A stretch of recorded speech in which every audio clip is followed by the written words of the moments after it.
چونکہ عید آئی ہے تو عیدی بھی مانگی جائے گی. بہت سارے لوگ ہیں عیدی دیجئے، میرے پاس بھی آتے ہیں مفتی صاحب عیدی نکالیے.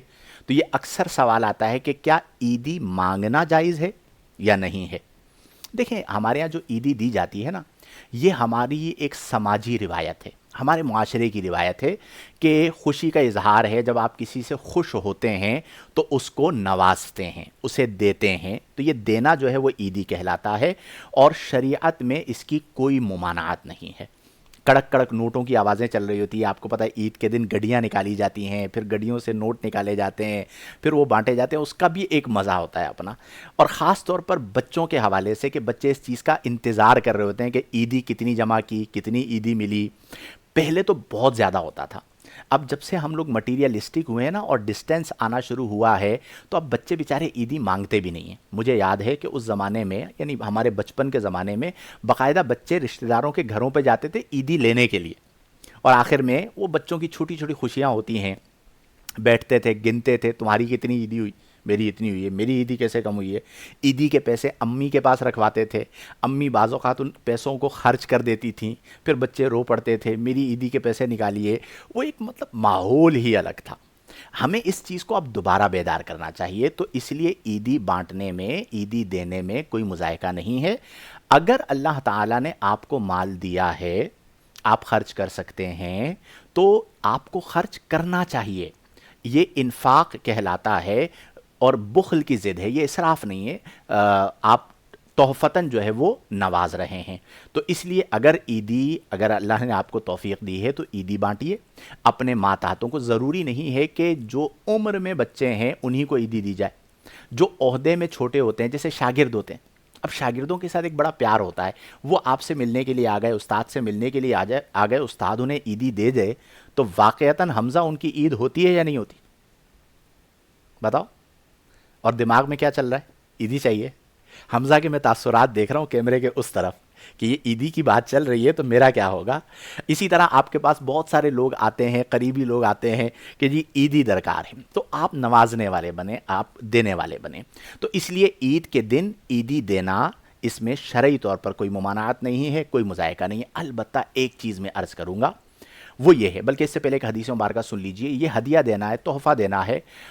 اور آقا کریم صلی اللہ علیہ وسلم نے فرمایا کہ تحادو تحابو، آپس میں ایک دوسرے کو ہدیہ دیا کرو، تحابو، تمہاری آپس میں ایک دوسرے سے محبت بڑھے گی. تو اس لیے ہدیہ دینے کا اہتمام کریں. اس میں خاص طور پر غریبوں کا خیال رکھیں. آپ کے رشتہ داروں میں بھی اب یہ اصول ہے، آپ کو پتہ ہے، کوئی امیر ہوتا ہے، کوئی غریب ہوتا ہے. غریب بیچارہ جو ہے وہ ضرورت مند بھی ہوتا ہے ایک طرح سے، غربت کی وجہ سے. تو ان کے بچوں کا خاص خیال رکھیں. ایون ان کے بچوں کو، یعنی غربا کے بچے اگر آپ کے ہاں آ رہے ہیں رشتہ داروں میں سے، جاننے والوں میں سے، تو ان کو زیادہ پیار دیں، زیادہ شفقت دیں. یہ ہمارے معاشرے کا ایک المناک پہلو ہے کہ ہم بچوں میں تفریق کریں. کسی مالدار کے بچے ہیں تو ہمارا رویہ اور ہو، غریب کے بچے ہیں تو ہم اگنور کر دیں. یہ یعنی چلے میں کہہ دیتا ہوں، انسانیت سوز رویہ ہے. اگر کسی کا یہ رویہ ہے تو بالکل غلط رویہ ہے. غریبوں کے سروں پر شفقت کا ہاتھ پھیریں. اگر کوئی یتیم بچہ ہے ہمارے خاندان میں، رشتہ داروں میں، دوستوں میں، محلے میں، پڑوسیوں میں، تو ان یتیم بچوں کے سر پر شفقت کا آپ ہاتھ رکھیں گے، اللہ تعالیٰ آپ کو اس پر بھی اجر عطا فرمائے گا. تو ان تمام چیزوں کا بھی آپ نے خیال رکھنا ہے. آخری بات کرتے ہیں اور پھر اس کے بعد آپ کے سوالات شامل کرتے ہیں. اور وہ بات یہ ہے کہ عید کے دن گلے ملنا. آپ نے دیکھا ہوگا کہ عید کے دن جب ہم مسجد میں آتے ہیں، عید کی نماز پڑھاتے ہیں تو گلے ملا جاتا ہے. اچھا، ہمارا حال تو یہ ہوتا ہے کہ ہمیں سینکڑوں لوگوں سے گلے ملنا ہوتا ہے. اور ہمارے ہاں رواج ہے، چونکہ گلے ملنا سماج کے اندر رائج ہے، معاشرے میں، تو ایک بار نہیں ملتے، ایک بندہ 3 بار گلے ملتا ہے، ایک طرف، دوسری طرف، پھر تیسری طرف. اب آپ سوچئے، جیسے میں یہاں پہ عید پڑھاتا ہوں تو بہت سارا ٹائم لگ جاتا ہے نمازیوں سے ملتے ملتے، اور تھکن بھی ہو جاتی ہے. لیکن چونکہ محبت کا اظہار ہے تو خوشی ہوتی ہے کہ ہمارے دین کی وجہ سے، دینی تعلق کی وجہ سے، محبت دین کی وجہ سے لوگ آتے ہیں. تو یہ جو گلے ملنے کا رواج ہے ہمارے معاشرے میں، یہ بالکل درست ہے، اس میں کوئی حرج نہیں ہے. اس کی وجہ یہ ہے کہ بعض لوگوں نے، مجھے یاد ہے ماضی میں یہ ذکر کیا تھا یا یہ بات کہی تھی کہ جی یہ معانقہ جو ہے یہ جائز نہیں ہے. کیوں؟ نبی کریم صلی اللہ علیہ وسلم سے ثابت نہیں ہے. اگرچہ صراحتاً تصریح کے ساتھ معانقہ کرنا یعنی گلے ملنا ثابت نہیں ہے، یہ بات بالکل درست ہے، لیکن وہ رسم و رواج یا وہ طریقہ جو محبت کی علامت ہو اور کسی علاقے میں رائج ہو جائے اور شریعت نے اس سے منع نہ کیا ہو تو وہ ناجائز نہیں ہو جاتا.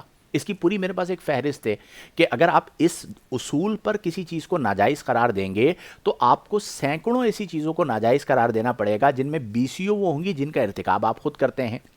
تو محبت کی علامت ہے، علامت شفقت ہے، بالکل گلے آپ مل سکتے ہیں اور ملنا چاہیے. جیسے نماز عید ہو جاتی ہے جب ادا تو بھاگنے کی کوشش نہ کریں، آپ 10 منٹ بعد چلے جائیے، اپنے دائیں والے نمازی بائیں والے نمازیوں کو آپ گلے ملیے. ہمارے ایون یہاں کے جو لوگ جاتے ہیں حرمین طیبین میں، وہاں پہ عید کے بعد گلے مل رہے ہوتے ہیں، ایک منظر ہی الگ ہوتا ہے. تو اس میں کوئی مذائقہ نہیں ہے. آقا کریم صلی اللہ علیہ وآلہ وسلم کی طرف سے جو ہمیں الفاظ ملتے ہیں بیہقی کے، وہ یہ ہے کہ تقبل اللہ منا ومنکم، کہ اللہ تعالیٰ قبول فرمائے ہماری طرف سے اور تمہاری طرف سے عبادات رمضان کو، روزوں کو، تراویحات کو، اعتکافات کو. تو ان چیزوں کا خیال رکھا جائے اور گلے ملنے میں کوئی مذائقہ نہیں ہے. تھوڑا سا وقت بتائیے. اسی طرح روڈوں پہ جا رہے ہوں، کوئی آپ کو نظر آ گیا، قریب آیا، آپ اس سے پرتپاک طریقے سے ملیے، پڑوسیوں کے ساتھ ملیے. آج کل ہمارے ہاں حال دن بدن بگڑتا چلا جا رہا ہے کہ پڑوسی کو نہیں پوچھ رہا ہوتا. اب ایسے علاقوں میں بعض اوقات جب بندہ رہائش اختیار کرتا ہے تو بندہ کہتا ہے کیسے لوگوں میں رہ رہا ہوں. کئی سال گزر جاتے ہیں، پتہ نہیں ہوتا پڑوسی کون ہے، کیونکہ وہ ملنے کی عادت ہی نہیں ہے اور ترجیح میں شامل نہیں ہے. تو ہم ہی نے اس چیز کو بدلنا ہے کہ عید کا دن ہے، جو ملے مسرت سے ملیں، جو ملے پیار سے ملیں، محبت سے ملیں، الفت سے ملیں اور معاشرے میں محبتوں کو عام کریں. اس حدیث کا مصداق بن جائیں کہ بشرو، محبت عام کرو، ولا تنفرو، اور نفرت عام مت کرو. تو انشاءاللہ الجلیل اللہ تعالیٰ نے چاہا تو آپ کی عید اچھی عید ہو جائے گی. سمیرائز کرتے ہیں. نمبر 1 غسل کرنا، نمبر 2 عطر لگانا، نمبر 3 نیا لباس یا بہترین لباس پہننا، نمبر 4 محبت بانٹنا، نمبر 5 چہرے پر مسکراہٹ سجانا، نمبر 6 جائز تفریح کا اہتمام کرنا، نمبر 7 رشتہ داروں میں غربا کا خاص خیال رکھتے ہوئے صلہ رحمی کرنا، جن لوگوں سے ناراضگیاں ہیں انہیں معاف کرنا. اور ایٹ لاسٹ سب سے آخر میں جو سب سے امپورٹنٹ چیز ہے وہ یہ ہے کہ عید کے دن کوئی ایسی حرکت، کوئی ایسی بات، کوئی ایسا کام نہیں کرنا کہ جس کی وجہ سے خوشی غم میں تبدیل ہو جائے. اور سب سے امپورٹنٹ جس پر میں نے بڑا زور دے کر گفتگو کی ہے، سونا بالکل نہیں ہے. 11 بجے کال کروں گا حمزہ، دیکھوں گا جاگ رہا ہے یا سو رہا ہے، ٹھیک ہے؟ تو جاگ کر عید گزارنی ہے تاکہ عید کی خوشیاں ہمیں نصیب ہوں. اللہ تعالی ہم سب کو توفیق عمل عطا فرمائے.